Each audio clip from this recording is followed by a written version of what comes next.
A Light Within Darkness Chapter 94, Fan Fiction by Azazyel.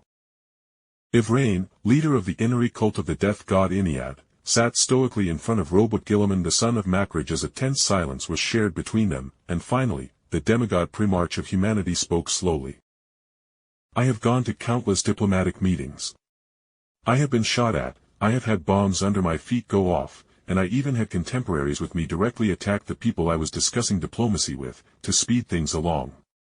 The blue-painted armored form of Guilliman actually raised a hand and pinched the bridge of his nose as he audibly took a deep breath.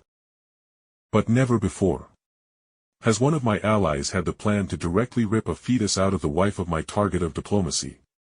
A target, mind you, that my revived father, who is now rather active in the galaxy, once brought into the fold. Guilliman finally snapped, and his fist created the alloy table as he snapped out. Where does snatching his possible child help in this? But Yvraine was calm as she stated simply, firstly. Ynnead spoke to me from his slumber, saying the babe's sacrifice would kickstart his awakening without needing the crone sword of Slaanesh being gathered. I came with you to check on the status of our goddess, Isha. I never swore to aid your cause, and you know that. Guilliman's impassioned reaction faded away, and he snorted as he was well aware that even his revival was just another part of the Eldar's plans to keep the galaxy from falling apart as they desperately needed the Imperium of Man to act as the meat grinder to wear at the Tyrannid, Orc, and the reviving Necrons. Finally, the large Primarch bluntly asked. Are you going to do it? And at Yvraine's silence, Guilliman's voice softened slightly as he said.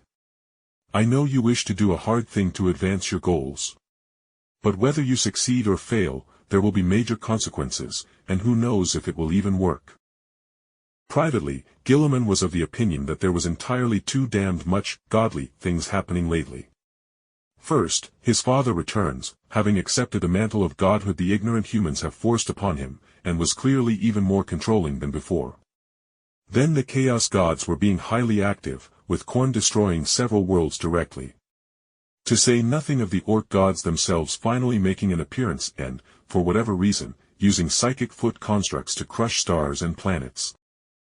Now, someone he considered somewhat trustworthy after working with them for many years was being told by their god to do that.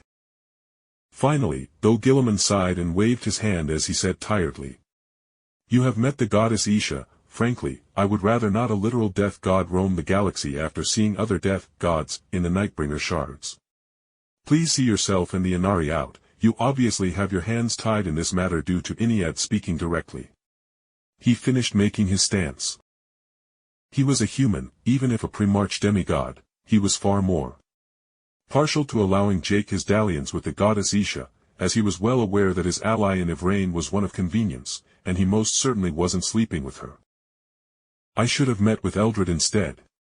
Guilliman thought with some annoyance as he had no idea why his father wanted him to come with Yvraine, the once corsair, and gladiator of the pits of Macragge. She wasn't exactly a diplomatic individual, and Jake was noted as being an entity of some power and has proven capable of effortlessly going in and out of the warp, so it's not like they could capture him. Even as Yvraine stood up at his dismissal, she seemed to have the need to have the last word as she spoke coldly.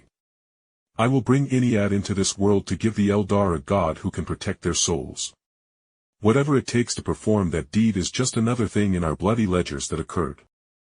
And Guilliman, in a moment of utter spite and feeling rather irritated at how she didn't give a blasted damn about how this put him in such a terrible position, snapped out. Yes, I am sure that your intent of harming Isha has nothing to do with how she clearly disdains you in no different ways than my traitorous brothers abandoned my father and attempted to strike him down. Is that it, Yvraine? You wish to strike down your race's goddess mother because she doesn't love you anymore for how you have fallen.